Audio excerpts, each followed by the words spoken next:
ಕೇಳಿರಿ ಕೇಳಿರಿ ಶಿವವಚನ, ಕೇಳಿರಿ ಕೇಳಿರಿ ಗುರುವಚನ, ಕೇಳಿರಿ ಕೇಳಿರಿ ಶಿವವಚನ, ಕೇಳಿರಿ ಕೇಳಿರಿ ಗುರುವಚನ. ಪುರಾತರ ವಚನಾನುಭವ ಕೇಳಿ ಬದುಕಿರಯ್ಯ. ಕೇಳಿದ ಸದ್ಭಕ್ತರೆಲ್ಲರೂ ಕೃತಾರ್ಥರಪ್ಪರು. ತನು ಕರಗಿ ಮನ ಕೊರಗಿ ಭಾವ ಬೆಚ್ಚದು, ತನು ಕರಗಿ ಮನ ಕೊರಗಿ ಭಾವ ಬೆಚ್ಚದು. ಅಹಂಕಾರ ಬಳಿದು ಶರಣರ ಅನುಭಾವವ ಕೇಳಿದಡೆ, ಅಹಂಕಾರ ಬಳಿದು ಶರಣರ ಅನುಭಾವವ ಕೇಳಿದಡೆ. ಅದೇ ಮುಕ್ತಿ ನೋಡಿರಿ, ಅದೇ ಮುಕ್ತಿ ನೋಡಿರಿ, ಅದೇ ಮುಕ್ತಿ ನೋಡಿರಿ, ಅದೇ ಮುಕ್ತಿ ನೋಡಿರಿ. ಇಂತಲ್ಲದೆ ಮನೋವ್ಯಾಕುಲರಾಗಿ ತನ್ನುಟ್ಟಿ ಕೇಳಿದಳಿ, ಇಂತಲ್ಲದೆ ಮನೋವ್ಯಾಕುಲರಾಗಿ ತನ್ನುಟ್ಟಿ ಕೇಳಿದಳಿ. ಉಪದೇಶವೆಂತು ಸಲುದಯ್ಯ ಎತ್ತಳವಡುವುದಯ್ಯ, ಉಪದೇಶವೆಂತು ಸಲುದಯ್ಯ ಎತ್ತಳವಡುವುದಯ್ಯ. ಮಹಾಲಿಂಗ ಕಲ್ಲೇಶ್ವರ, ಮಹಾಲಿಂಗ ಕಲ್ಲೇಶ್ವರ ಗುರುವಚನ ಪರಾಮುಖಂಗೆ, ಗುರುವಚನ ಪರಾಮುಖಂಗೆ. ಎಂದೆಂದು ಭವಲಿಂಗರು ನೋಡ, ಎಂದೆಂದು ಭವಲಿಂಗರು ನೋಡ, ಎಂದೆಂದು ಭವಲಿಂಗರು ನೋಡ, ಎಂದೆಂದು ಭವಲಿಂಗರು ನೋಡ, ಎಂದೆಂದು ಭವಲಿಂಗರು ನೋಡ, ಎಂದೆಂದು ಭವಲಿಂಗರು ನೋಡ.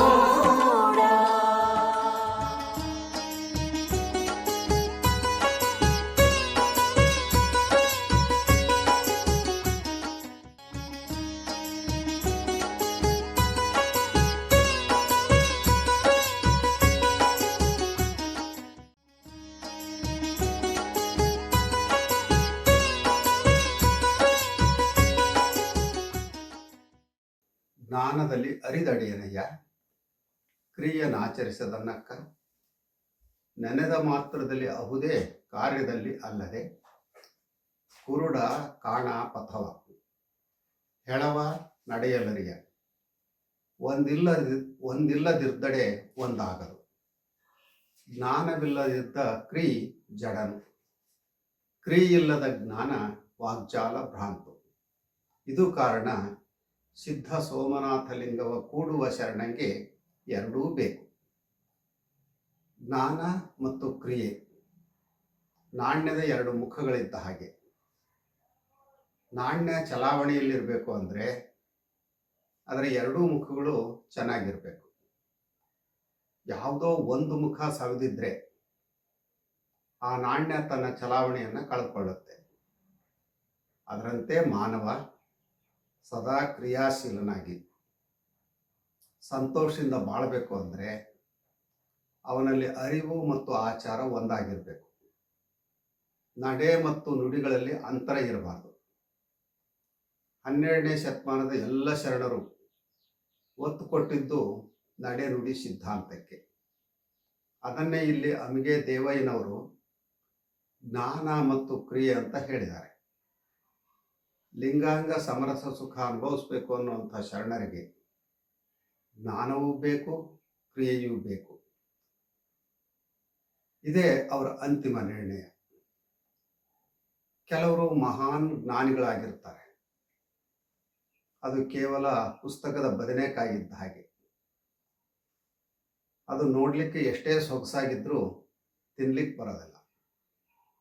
ಮತ್ತೆ ಕೆಲವರು ಹಗಲು ರಾತ್ರಿ ಅನ್ನದೆ ದೈಹಿಕ ಶ್ರಮ ಹಾಕಿ ಬಳಲ್ತಾರೆ. ಕಾರಣ ಅವ್ರಿಗೆ ಯಾವ ಕಾರ್ಯವನ್ನು ಹೇಗೆ ಮಾಡಬೇಕು ಅನ್ನುವಂಥ ಅರಿವಿರೋದಿಲ್ಲ.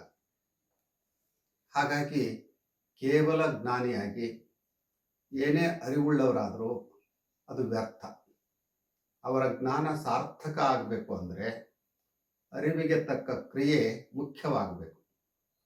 ಇದಕ್ಕೆ ಅವರು ಮುಂದಿನ ಸಾಲಿನಲ್ಲಿ ನೆನೆದ ಮಾತ್ರದಲ್ಲಿ ಅಹುದೇ ಕಾರ್ಯದಲ್ಲಿ ಅಲ್ಲದೆ ಅಂತ ಎಚ್ಚರಿಸಿದ್ದಾರೆ. ಮಾವಿನ ಮರದಲ್ಲಿ ಪಕ್ವವಾದಂಥ ಹಣ್ಣುಗಳು ಇದೆ ಅನ್ನುವಂಥ ಅರಿವಿದೆ ನಿಜ. ಆ ಅರಿವಿದ್ದ ಮಾತ್ರಕ್ಕೆ ಆ ವ್ಯಕ್ತಿಗೆ ಮಾವಿನ ಹಣ್ಣುಗಳು ದೊರಕೋದಿಲ್ಲ. ಅವನು ಹಣ್ಣುಗಳನ್ನು ನೆನೆದ ಮಾತ್ರಕ್ಕೆ ಅವು ಅವನ ಕೈಗೆ ಬಂದು ಬಾಯಿಯಿಂದ ಸವಿಲಿಕ್ಕೆ ಸಾಧ್ಯ ಇಲ್ಲ. ಹಾಗೆ ಸವಿಬೇಕು ಅಂದರೆ ಆತ ಮಾವಿನ ಮರ ಹತ್ತಿ ಹಣ್ಣನ್ನು ಕಿತ್ಕೊಳ್ಬೇಕು. ಅದಕ್ಕೆ ಮತ್ತೊಂದು ನಿದರ್ಶನವನ್ನು ನೀಡ್ತಾರೆ, ಕುರುಡ ಮತ್ತು ಹೆಳವ. ಕುರುಡನಿಗೆ ಕಾಲುಗಳಿದಾವೆ, ಎಲ್ಲಿಗೋ ಹೋಗಬೇಕು ಅನ್ನುವಂಥ ಬಯಕೆ ಇದೆ, ಆದರೆ ಅವನ ಕಣ್ಣುಗಳು ಕಾಣ್ತಾ ಇಲ್ಲ. ಹೇಗೆ ಹೋಗೋದು? ಯಾಕೆ ಅದನಿಗೆ ಆ ಅರಿವು ಆಗೋಲ್ಲ. ಮತ್ತೊಬ್ಬ ಹೆಳವ ಅಂದರೆ ಅವನಿಗೆ ಓಡಾಡಲಿಕ್ಕೆ ಆಗಲ್ಲ, ಕಣ್ಣುಗಳು ಕಾಣಿಸ್ತಾ ಇದ್ರೂ ಆತ ಅಂದುಕೊಂಡಂಥ ಗುರಿಯನ್ನು ತಲುಪಲಿಕ್ಕೆ ಆಗ್ತಾ ಇಲ್ಲ. ಅವರಿಬ್ಬರು ಒಂದಾದರೆ ಗುರಿ ತಲುಪುವಂಥದ್ದು ಕಷ್ಟ ಏನಲ್ಲ. ಅಂದರೆ ಕುಂಟ ಕುರುಡನ ಹೆಗಲ ಮೇಲೆ ಕೂತು ಹೀಗೆ ನಡಿ ಅಂತ ಮಾರ್ಗದರ್ಶನ ಮಾಡ್ತಾ ಇದ್ದರೆ ಇಬ್ಬರೂ ಕೂಡ ತಾವು ಅಂದುಕೊಂಡಂಥ ಗುರಿಯನ್ನು ಸುಲಭವಾಗಿ ತಲುಪುವಂಥ ಸಾಧ್ಯತೆ ಇದೆ. ಇಲ್ಲಿ ಕುರುಡ ಮತ್ತು ಕುಂಟ ಜ್ಞಾನ ಮತ್ತು ಕ್ರಿಯೆಯ ದ್ಯೋತಕ. ಜ್ಞಾನ ಮತ್ತು ಕ್ರಿಯೆಗಳ ಸಮ್ಮಿಳಿತ ಆದಾಗ ಅಂದುಕೊಂಡಂಥ ಕಾರ್ಯ ಅಂಗೈನಲ್ಲಿ ಆಗೋದ್ರಲ್ಲಿ ಅನುಮಾನ ಇಲ್ಲ. ಮುಂದಿನ ಸಾಲಿನಲ್ಲಿ ಒಂದಿಲ್ಲದಿದ್ದಡೆ ಒಂದಾಗದು ಅಂತ ಹೇಳಿದ್ದಾರೆ. ಅಂದರೆ ಜ್ಞಾನವಿದ್ದು ಕ್ರಿಯೆ ಇಲ್ಲದೆ ಇದ್ದರೆ, ಕ್ರಿಯೆ ಇದ್ದು ಜ್ಞಾನ ಇಲ್ಲದೆ ಇದ್ದರೆ ಯಾವ ಸಾಧನೆಯನ್ನು ಮಾಡಲಿಕ್ಕೆ ಸಾಧ್ಯ ಆಗಲ್ಲ. ನಮ್ಮಲ್ಲಿ ಎಲ್ಲ ಕ್ಷೇತ್ರಗಳಲ್ಲಿ ಸಾಧನೆ ನಿರೀಕ್ಷಿತ ಮಟ್ಟದಲ್ಲಿ ಆಗದೇ ಇರೋದಕ್ಕೆ ಈ ಜ್ಞಾನ ಮತ್ತು ಕ್ರಿಯೆ ಒಂದಾಗದೇ ಇರೋದೇ ಕಾರಣ. ನಮ್ಮಲ್ಲಿ ಜ್ಞಾನವಂತರಿಗೆ ಮತ್ತು ಕ್ರಿಯಾವಂತರಿಗೆ ಕೊರತೆ ಇಲ್ಲ. ಇರುವ ಕೊರತೆ ಅಂದರೆ ಜ್ಞಾನವಂತರು ಕ್ರಿಯಾವಂತರಾಗದೇ ಇರೋದು ಮತ್ತು ಕ್ರಿಯಾವಂತರು ಜ್ಞಾನವಂತರಾಗದೇ ಇರೋದು.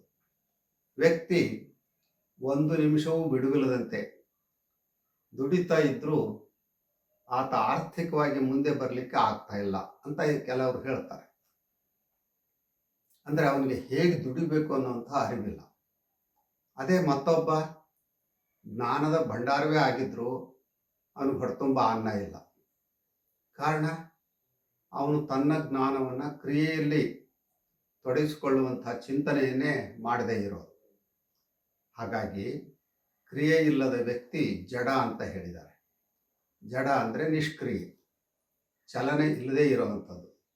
ಅದು ಬುದ್ಧಿ ಇಲ್ಲದ ಅಥವಾ ಮಂದಮತಿಯ ಕ್ರಿಯೆ. ಅಷ್ಟಕ್ಕೆ ನಿಲ್ಲದೆ ಕ್ರಿಯೆ ಇಲ್ಲದ ಜ್ಞಾನ ವಾಗ್ಜಾಲ ಭ್ರಾಂತು ಅಂತ ಹೇಳಿದ್ದಾರೆ. ಕ್ರಿಯೆ ಇಲ್ಲದ ಜಾಣತನಕ್ಕೆ ಯಾವ ಬೆಲೆಯೂ ಇರೋದಿಲ್ಲ. ಅಂಥ ಜಾಣತನ ಮತ್ತೊಬ್ಬರನ್ನು ಮೋಸಗೊಳಿಸಲಿಕ್ಕೆ, ದಿಕ್ಕು ತಪ್ಪಿಸಲಿಕ್ಕೆ ದುರ್ಬಳಕೆ ಆಗ್ಬೋದು ಅಷ್ಟೇ. ತಮ್ಮ ಮಾತಿನ ಜಾಲದಿಂದ ಅಂಥವರು ಅನೇಕರನ್ನು ಗೊಂದಲಗೊಳಿಸಬಹುದೇ ಹೊರತು ಅವರಿಗೆ ಸರಿಯಾದ ಅರಿವು ಮೂಡಿಸಲಿಕ್ಕೆ ಆಗೋದಿಲ್ಲ.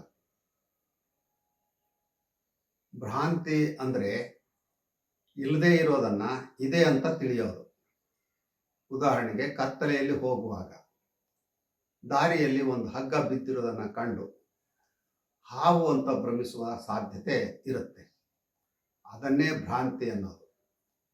ಕ್ರಿಯೆ ಇಲ್ಲದ ಜ್ಞಾನ ಮಾತಿನ ಜಾಲದ ಗೊಂದಲವಾಗಬಲ್ಲದೆ ಹೊರತು ಅದರಿಂದ ಯಾವ ಪ್ರಯೋಜನವೂ ಬುದ್ಧಿವಂತ ಅನ್ನುವಂಥವನಿಗೆ ಅಥವಾ ಅವನ ಬುದ್ಧಿವಂತಿಕೆಯಿಂದ ಇತರರಿಗೆ ಆಗೋದಿಲ್ಲ. ಅದನ್ನೇ ಈ ವಚನ ಸ್ಪಷ್ಟಪಡಿಸುತ್ತೆ.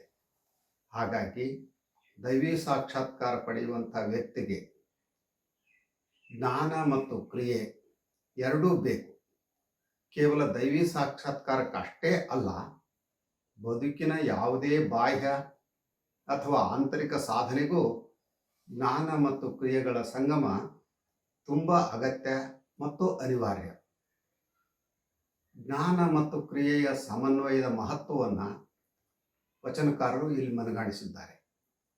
ಜ್ಞಾನ ಮತ್ತು ಕ್ರಿಯೆ ಒಂದಕ್ಕೊಂದು ಅವಲಂಬಿತ. ಒಂದನ್ನು ಬಿಟ್ಟು ಮತ್ತೊಂದು ಇರಬಾರ್ದು ಅನ್ನುವಂಥ ಸತ್ಯ ಈ ವಚನದಲ್ಲಿದೆ. ಅಂದರೆ ಮನುಷ್ಯನಿಗೆ ಅರಿವಿದ್ದರೆ ಸಾಕು. ಅರಿವು ಆಚರಣೆಯಲ್ಲಿ ಬಂದಾಗಲೇ ಅದಕ್ಕೆ ಮಾನ್ಯತೆ ಮೆರಗು. ಅದೇ ರೀತಿ ಅರಿವಿಲ್ಲದೆ ಯಾಂತ್ರಿಕವಾಗಿ ಮಾಡುವಂಥ ಕಾರ್ಯ ಅದು ಜಡವಾಗುತ್ತೆ. ಅಲ್ಲಿ ಸಿದ್ಧಿಯನ್ನು ಪಡೀಲಿಕ್ಕೆ ಆಗೋಲ್ಲ. ಅರಿವು ಆಚಾರ ಒಂದಾದಾಗಲೇ ವ್ಯಕ್ತಿಯ ಸರ್ವಾಂಗೀಣ ಉನ್ನತಿ ಸಾಧ್ಯ.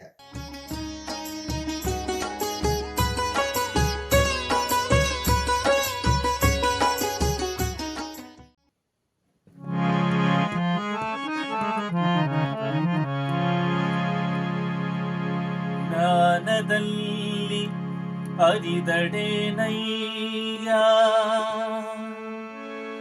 ಕ್ರಿಯನಾಚರಿಸದನ್ನಕ್ಕ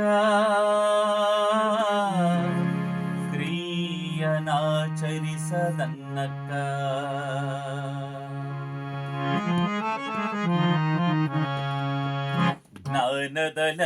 ಜ್ಞಾನದಲರಿದಡೇನಯ್ಯ ಕ್ರಿಯನಾಚರಿಸದನ್ನಕ್ಕ ಜ್ಞಾನದಲರಿದಡೇನಯ್ಯ ಕ್ರಿಯನಾಚರಿಸದನ್ನಕ್ಕ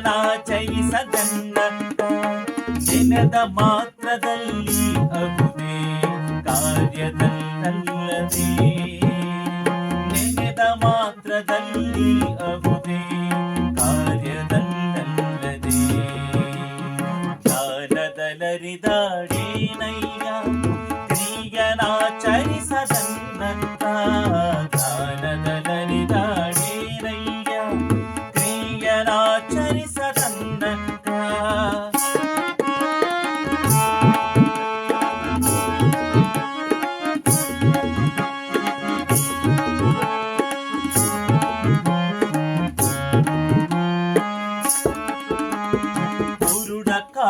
ಪಥವಾ ಎಡವ ನಡೆಯಲರಿಯ ಒಂದಿಲ್ಲದಿದ್ದಾಳೊಂದಾಗದು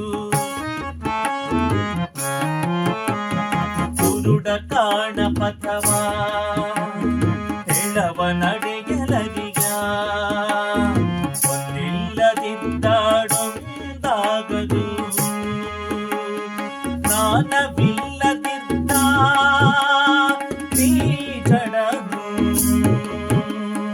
ಶ್ರೀಗಿಲ್ಲದ ಜ್ಞಾನ ವಾಚಾಲ ಭ್ರಾಂತು ಇದು ಕಾರಣ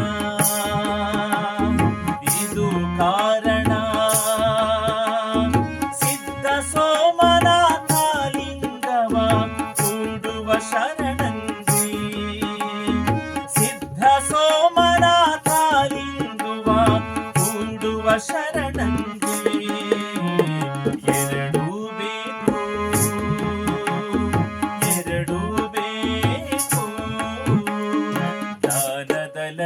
ಜ್ಞಾನದಲರಿದಡೇನಯ್ಯ ಕ್ರಿಯನಾಚರಿಸದನ್ನಕ್ಕ ಜ್ಞಾನದಲರಿದಡೇನಯ್ಯ ಕ್ರಿಯನಾಚರಿಸದನ್ನಕ್ಕ ನೆನೆದ ಮಾತ್ರದಲ್ಲಿ ಅಗುದೇ ಕಾರ್ಯದಲ್ಲದೆ ನೆನೆದ ಮಾತ್ರದಲ್ಲಿ ಅಗುದೇ ಕಾರ್ಯದಲ್ಲದೆ ಜ್ಞಾನದಲರಿದಡೇನಯ್ಯ ಕ್ರಿಯನಾಚರಿಸದನ್ನಕ್ಕ ಕ್ರಿಯನಾಚರಿಸದನ್ನಕ್ಕ ಕ್ರಿಯನಾಚರಿಸದನ್ನಕ್ಕ